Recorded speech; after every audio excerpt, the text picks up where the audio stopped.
اعوذ باللہ من الشیطان الرجیم بسم اللہ الرحمن الرحیم یا ایہا الذین آمنوا قوا انفسکم واہلیکم نارا صدق اللہ العظیم وصدق رسولہ النبی الکریم ونحن علی ذلک لمن الشاہدین والشاکرین والحمد للہ رب العالمین ان اللہ وملائکتہ یصلون علی النبی یا ایہا الذین آمنوا صلوا علیہ وسلموا تسلیما اللہم صلی علی سیدنا و مولانا محمد معدن الجود والکرم وآلہ وصحبہ وبارک وسلم۔ حمد و صلاۃ کے بعد عزیز دوستو، بزرگوں اور بھائیوں، امیر المومنین خلیفۃ المسلمین مراد مصطفیٰ صلی اللہ تعالی علیہ وسلم حضرت سیدنا عمر فاروق رضی اللہ تعالیٰ عنہ کو 26 ذی الحج کو زخم لگا تھا، قاتلانہ حملہ آپ پر کیا گیا تھا، اور 1 محرم الحرام کو اسلام کے اس بطل جلیل، اس قائد، اس لیڈر اور دنیا اسلام پر اپنی سیرت کے انمٹ نقوش چھوڑنے والے اس خوبصورت انسان نے دنیا سے پردہ فرمایا۔ حضرت عمر فاروق رضی اللہ تعالیٰ عنہ ان لوگوں میں سے ہیں جو ابن الوقت نہیں ہوتے، ابو الوقت ہوتے، جو وقت کے مطابق نہیں بدلتے بلکہ وقت کو اپنے مطابق بدل دیا کرتے ہیں۔ یہ وہ لوگ تھے کہ دین ان کا اوڑھنا بچھونا تھا، ان کا چلنا پھرنا دین تھا، ان کا ہنسنا اور رونا دین تھا۔ انہیں علم الیقین سے لے کر عین الیقین تک ایک خاص مقام اللہ نے عطا کر دیا تھا، تو بس پھر یہ سمجھ گئے تھے کہ دین ہی زندگی ہے، دین ہی روح ہے، اور دین ہی ہماری اصل ہے۔ نبی کریم صلی اللہ تعالیٰ علیہ وسلم نے فرمایا کہ میں نے خواب دیکھا ہے، کچھ لوگوں کو میں نے قمیضیں پہنے ہوئے دیکھا، کچھ کی قمیضیں ناف تک تھیں، کچھ کی پیٹ تک تھیں، اور کچھ کی گھٹنوں تک تھیں۔ عمر، میں نے تمہیں بھی دیکھا ہے، تمہاری قمیض تو پیروں سے ٹکرا رہی تھی۔ تو حضرت عمر کہنے لگے، حضور خواب کوئی دیکھتا ہے، تعبیر کوئی بتاتا ہے، پر یہاں کمال یہ ہے کہ خواب بھی آپ نے بتایا ہے، تعبیر بھی آپ ہی بتائیں گے۔ حضور پھر بتا دیں اس خواب کی تعبیر کیا ہے۔ تو حضور نے فرمایا تعبیر یہ ہے کہ کسی کا دین ناف تک، کسی کا گھٹنوں تک، کسی کا پیٹ تک، اور عمر تو سارا ہی دین میں لپٹا ہوا ہے، تو سارا ہی دیندار ہے، سارا ہی۔ حضرت عمر فاروق رضی اللہ تعالیٰ عنہ آئیڈیل ہیں، ایک ہیرو ہیں۔ ان کی زندگی کے درجنوں پہلو ہیں، ہر سال ہم ایک پہلو بیان کر دیتے ہیں، کبھی عدل و انصاف پہ بات کر لیتے ہیں، کبھی نظام حکومت پر۔ ان کی زندگی کا ایک پہلو آج بھی ہماری گفتگو کا عنوان رہے گا، پر حضرت عمر کا مرتبہ اور مقام یہ ہے کہ نبی کریم علیہ السلام نے فرمایا کہ جبریل امین 950 سال میرے عمر کی شان بیان کریں تو عمر کی شان ختم نہیں ہوتی۔ 950 سال اگر حضرت جبریل بھی بیان کریں تو یہ مقام ہے سیدنا فاروق اعظم کا۔ اللہ تبارک و تعالیٰ نے جس طرح سارے نبیوں میں شان حضور کو عطا فرمائی، اسی طرح تمام نبیوں کے حواریوں میں سب سے زیادہ شان حضور کے غلاموں کو عطا فرمائی۔ قرآن مجید میں اللہ کریم نے فرمایا یا ایھا الذین آمنوا قوا انفسکم واہلیکم نارا، فرمایا اے ایمان والو خود بھی جہنم کی آگ سے بچو اور اپنے گھر والوں کو بھی دوزخ کی آگ سے بچاؤ۔ خود بھی بچو اور اپنے گھر والوں کو بھی، کس کو جی؟ جی ہماری ساری نصیحتیں باہر والوں کے لیے ہیں۔ باہر ہمیں بہت بڑا لیکچر بھی دینا پڑے تو چلتا ہے، بہت بڑی داستان سرائی بھی کرنی پڑے تو چلتی ہے، سٹیٹس اور معیار یہ ہے کہ سارا کچھ باہر والوں کے لیے، اور گھر کے وہ پھول جن کی آبیاری بھی ہم نے کرنی تھی، کوئی جڑی بوٹیاں اور گائیں تو وہ کاٹنی بھی ہم نے خود تھی، دھوپ اور چھاؤں کا خیال بھی ہم نے رکھنا تھا، وہاں ہماری نظر نہیں ہوتی۔ پڑوسی کے بچے کیا کر رہے ہیں یہ سارا پتہ ہوتا ہے، اور میرے گھر میں کیا گل کھل رہے ہیں اس کی مجھے خبر نہیں ہوتی۔ حضرت عمر فاروق نے جب یہ آیت نازل ہوئی تو فوراً عرض کیا یا رسول اللہ صلی اللہ علیہ وسلم، اس کا کیا مطلب ہے کہ خود بھی دوزخ کی آگ سے بچو اور اپنے گھر والوں کو بھی بچاؤ؟ تو نبی کریم علیہ السلام نے فرمایا عمر، اس کا مطلب یہ ہے کہ جن چیزوں کا اللہ رسول تمہیں حکم دیتے ہیں تم اپنے گھر والوں کو ان چیزوں کا حکم دو، اور جن چیزوں سے اللہ رسول تمہیں منع کرتے ہیں تم اپنے گھر والوں کو بھی ان چیزوں سے منع کرو۔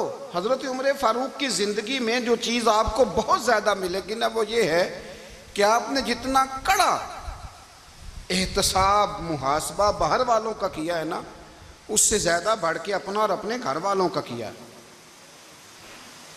یہ بڑا عجیب معاملہ ہے کہ ہم جتنے لوگ ہیں ہمارا معیار یہ ہے کہ سامنے والا غلط ہے اور میں ٹھیک، یعنی دوسرے کا بچہ گلی میں نظر آ جائے تو اس کی غلطیاں نکلنی شروع ہو جائیں گی، اور میرا بچہ سارا شہر گھوم آئے ایک ٹائر پہ موٹر سائیکل پہ، تو ہم کہتے ہیں کہ ابھی بچہ ہے، انشاءاللہ سیانا ہو جائے گا۔ اگر ابا جی آج تک سیانے نہیں ہوئے کہ اس کو سمجھا لیں تو پھر بیٹے کا سیانا ہونا تو ہو سکتا ہے کہ وہ 60-70 سال لگ ہی جائیں۔ گھر کے اندر جب تک توجہ نہیں ہوتی، اور سب سے پہلے جب تک اپنی ذات پر توجہ نہیں ہوتی، تو والد کا جب تک کردار بچے نہیں دیکھتے جب تک، اتنی دیر تک ان کا تبدیل ہونا ممکن نہیں ہوتا۔ حضرت عمر فاروق رضی اللہ تعالیٰ عنہ باہر والوں کا بھی بڑا سخت حساب کرتے تھے۔ بڑا ایک گورنر صاحب نے لباس بڑا شاندار پہننا شروع کر دیا تھا تو حضرت عمر نے اتروا کے نا تو انہیں ٹاٹ کا لباس پہنا کے تو اونٹ چرانے کی ڈیوٹی دے دی تھی، اتنا سخت احتساب کرتے تھے۔ کسائی کی دکان پر بھی 1-2 گھنٹے کھڑے ہوتے تھے، جو آدمی مسلسل 2 دن گوشت خریدتا تھا نا، فرماتے تھے اس کا ٹیکس بڑھا دو، لوگوں کو دال نہیں مل رہی اور یہ روز گوشت کھاتا ہے۔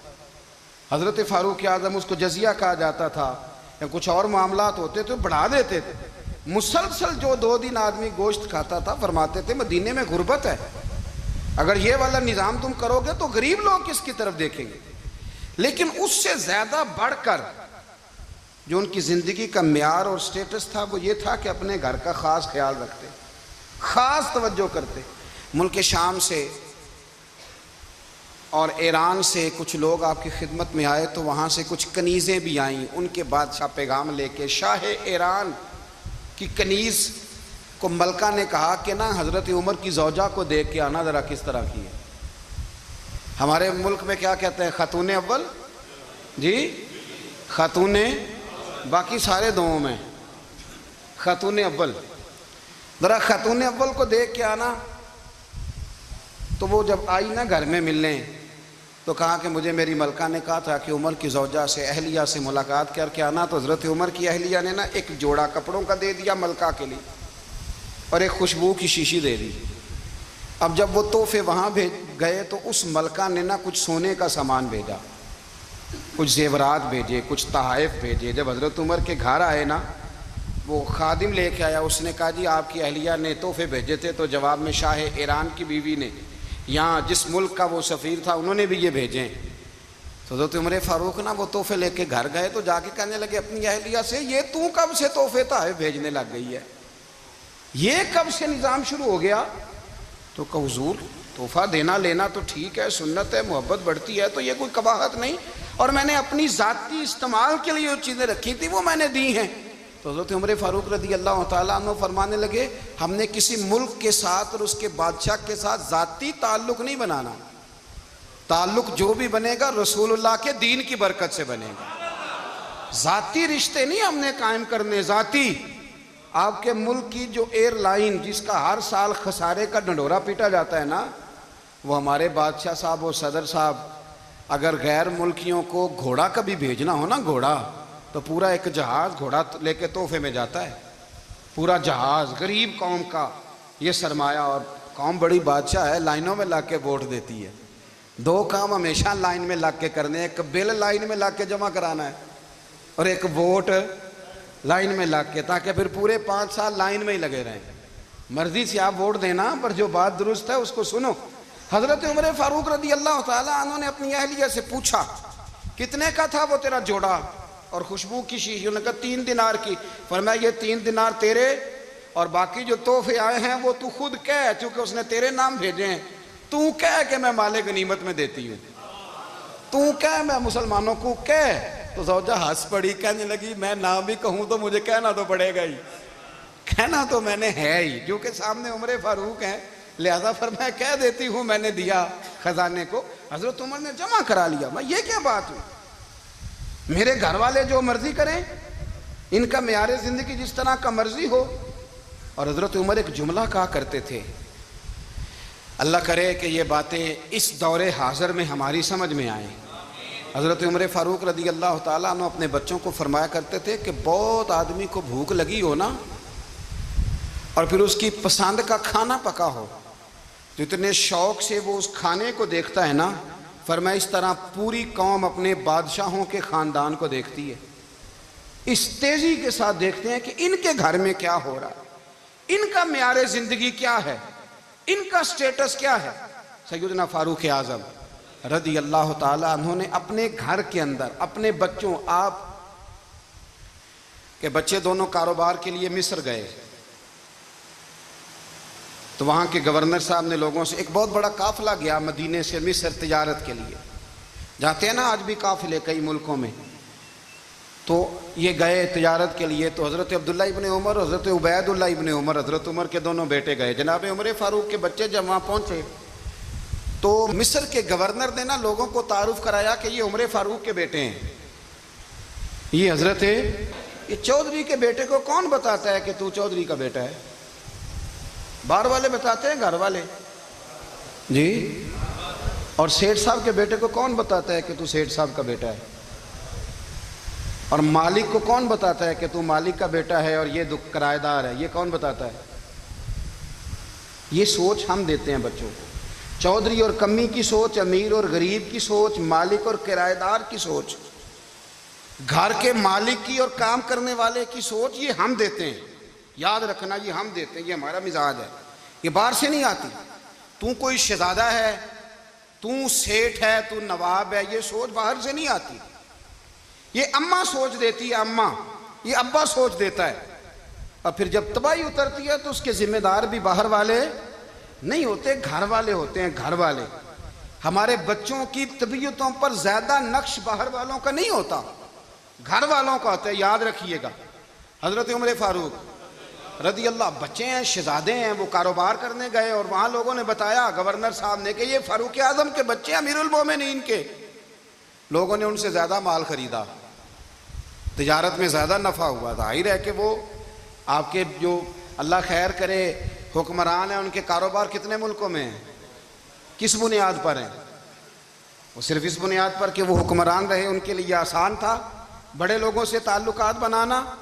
حضرت عمر فاروق رضی اللہ تعالیٰ عنہ کے بچے ڈھیروں مال کما کے جب واپس آئے نا، تو حضرت عمر سے آ کے بچوں نے بطور محبت کا، ابا جی اللہ نے بڑا ہی فضل کیا ہے، بڑا مال کمایا الحمدللہ، یہ دیکھیں کتنا نوازا ہے۔ تو حضرت عمر کہنے لگے سارے قافلے نے اتنا ہی کمایا ہے؟ سارے قافلے نے اتنا ہی کمایا ہے؟ کہ حضور نہیں، سارے قافلے نے اتنا نہیں کمایا، سب کو اتنا نہیں ملا۔ وہ تو وہاں گورنر صاحب نے لوگوں کو تعارف کرایا تھا کہ یہ عمر کے بچے ہیں، تو لوگوں نے پھر ہم سے بڑا ہی خریدا۔ تو حضرت عمر فرمانے لگے ٹھیک ہو گیا، میں بات سمجھ گیا ہوں، اس طرح کرو جو تمہاری اصل زر تھی نا، جو راز تھی، وہ رکھ لو اور باقی سارا مال مال خزانہ میں جمع کرا دو، اس لیے کہ یہ تم نے تجارت نہیں کی، یہ تم نے اپنے باپ کا نام بیچا ہے، یہ تم نے امیر المومنین کے بیٹے ہونے کا فائدہ اٹھایا ہے۔ فرمایا یہ تمہارا نہیں حق، یہ مسلمانوں کا ہے، اس لیے کہ یہ مال تم نے محنت سے نہیں کمایا، یہ باپ کی کرسی کا فائدہ اٹھایا ہے۔ اور فرمایا اگر تم نے مال جمع نہ کرایا تو میں مال بھی لے لوں گا زبردستی اور کوڑے بھی ماروں گا، ڈبل سزا دوں گا، مرضی سے جمع کراؤ گے تو کوڑوں سے بچ جاؤ گے۔ بڑے بیٹے نے تو جمع کرا دیا، تو چھوٹا تھوڑا پریشان ہوا، تو حضرت عبداللہ ابن عمر چھوٹے کا ماتھا چوم کے کہنے لگے بیٹے چپ کر کے جمع کرا، یہاں بھی فخر کر کے ہم عمر کے بیٹے ہیں، اور قیامت میں بھی فخر کریں گے کہ ہم فاروق اعظم کے بیٹے ہیں۔ یہاں بھی ناز کریں گے اور وہاں بھی ناز کریں گے کہ عمر کے بچے ہیں، ہمارے باپ نے خود بھی حلال ہی کھایا ہے، اور جب ہماری کمانے کی باری آئی ہے تو ہمیں حکم بھی حلال کھانے کا دیا۔ بھائی ہمارا مزاج نہیں۔ بچہ جب لے کے آتا ہے 2 لاکھ روپیہ تو کبھی پوچھے کہاں سے آیا ہے؟ جب وہ پہلے دن غلط دوستوں کے پاس جا کے بیٹھتا ہے تو کبھی نکالا ہے گھر سے اسے؟ یہ بہت سارے خمیازے ہمیں اس لیے بھگتنے پڑتے ہیں کہ ہم ابتدا میں سوراخ بند نہیں کرتے، جب اس میں شگاف پڑ جاتا ہے، سیلاب آتا ہے تو ہمیں ہوش آتی ہے۔ حضرت عمر نے اپنے گھر میں نگرانی رکھی، کڑی نگرانی۔ زیادہ نماز گھر میں پڑھتے تھے حضرت عمر، نفلی نمازیں زیادہ کیوں بلا؟ بھائی یاد رکھیں کہ آپ نے اگر سجدہ کرنا ہے تو بچہ لیٹ جائے گا، وہ اسے پتہ کو نہیں سجدہ کیا ہے، لیکن جب گھر میں کبھی قرآن ابا جی کھول لیں نا، جب ابا جی کا موڈ بن جائے نا لیکچر دینے کا، وہ گھر میں شروع ہو جاتے ہیں، کہتے ہیں آپ لوگ نماز نہیں پڑھتے اس لیے میرے کاروبار میں برکت کوئی نہیں، تم سویرے قرآن پاک نہیں کھولتے تو میں تباہ ہو گیا ہوں۔ تو میاں آپ نے کب گھر میں قرآن پاک کھولا تھا؟ آپ نے کب نماز پڑھی؟ آپ نے کب گھر کے اندر اللہ رسول کا ذکر کیا تھا؟ آپ نے کب حدیث چھیڑی؟ آپ نے بھی تو گھر کے اندر جب بھی آپ آئے ہیں تو آپ نے وہی کچھ کیا جو دنیا دار کرتے ہیں۔ آپ بھی تو اپنا موبائل لے کے الگ کونے میں بیٹھ گئے، آپ نے بھی تو کہا ہے کہ اب تمہارے چینل ختم، اب میری مرضی والا چلے گا۔ تو جو آپ نے کیا ہے بچے بھی وہی کام کریں گے۔ آپ نے بھی گپ شپ لگائی ہے تو وہ بھی لگا رہے ہیں۔ یہ سمجھ لیں جو کام آپ کریں گے آپ اپنے بچوں کی سیرت میں اس کا جلوہ دیکھ لیں گے۔ بڑی پکی سی بات ہے کہ آپ کو بچے کی عادتیں دیکھ کے سمجھ آ جائے گی کہ میں بھی یہی کرتا تھا اور یہ بھی۔ حضرت عمر فاروق رضی اللہ تعالیٰ عنہ وصال فرما گئے تو آپ کے وصال کے بعد حضرت عثمان غنی رضی اللہ تعالیٰ عنہ نے آپ کی ایک بیوہ سے نکاح کیا، حضرت عمر کی ایک بیوہ سے۔ جب وہ آپ کے نکاح میں آئی تو کہنے لگی حضرت عثمان غنی سے کہ حضور نہ تو میں خوبصورت ہوں اور نہ میں جوان ہوں، نہ آپ کی کوئی خدمت کر سکتی ہوں، میرے ساتھ نکاح کرنا سمجھ میں نہیں آیا۔ کیا شاندار جواب دیا حضرت عثمان غنی نے، کیا خوبصورت جواب دیا۔ فرمانے لگے میں نے اس لیے نکاح نہیں کیا کہ مجھے تمہارے حسن سے دلچسپی تھی یا تمہاری خدمت کی ضرورت تھی، میں نے تو اس لیے نکاح کیا ہے کہ مجھے بتاؤ عمر فاروق گھر کے اندر اپنے رب کی عبادت کس طرح کرتے تھے، وہ قرآن پاک کس طرح پڑھتے تھے، وہ رویا کیسے کرتے تھے، استغفار کا طریقہ کیا، کس وقت کس انداز میں وہ اپنے رب کو یاد کرتے تھے۔ اس لیے کہ عمر کئی دفعہ گھر سے آتا تھا تو میں اس کے چہرے پر نور دیکھا کرتا تھا، میں روشنی دیکھتا تھا، ایک معیار دیکھتا تھا۔ نکاح اس لیے کیا ہے کہ مجھے عمر کی جو گھر کے اندر